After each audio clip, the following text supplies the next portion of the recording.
Traditional Estus Flask is a healing potion, which allows you to recover some of your health. The flask has multiple charges, which can commonly only be replenished by using a bonfire. Throughout the game, there are ways to increase how many charges you have, as well as increasing how much each charge heals.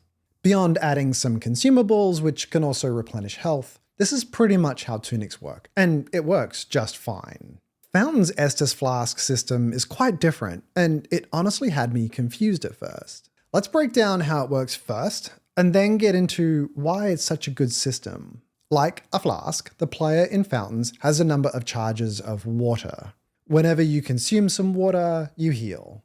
To heal, you hold down the button, and after a short interruptible animation, you heal for a certain amount. Pretty similar so far, but that's about where the similarities end. Unlike most Souls games, when you use a bonfire, or in this case, a fountain, you only replenish 2 of your charges and are given the option to spend coins in order to replenish extra charges. This is the part that super confused me at first. You see, when you die, you lose half of your coins. Immediately, that made me ask the question, well, how am I supposed to get back to full charges of water if I can't afford it because I just died?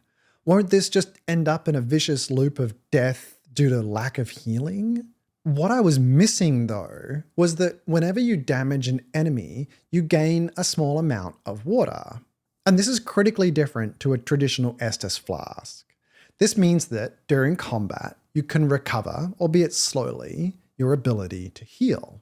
By implementing an Estus Flask system in this way, which allows you to slowly regenerate charges while in combat, Fountains has made the whole Souls-like formula much more approachable.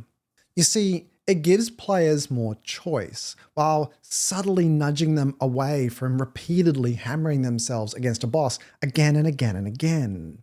What I found myself doing is, if I had attempted a boss a few times and failed, rather than just going and fighting the boss again, I went and farmed some of the easier creatures in the game to refill my charges and coins. This break not only allows players to reduce their personal rage meter, it also leans into a learning philosophy.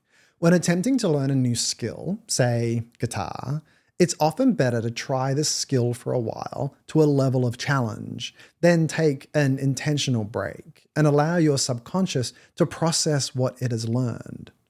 When you return to the challenge, you've had a chance to process it, and you may find it easier.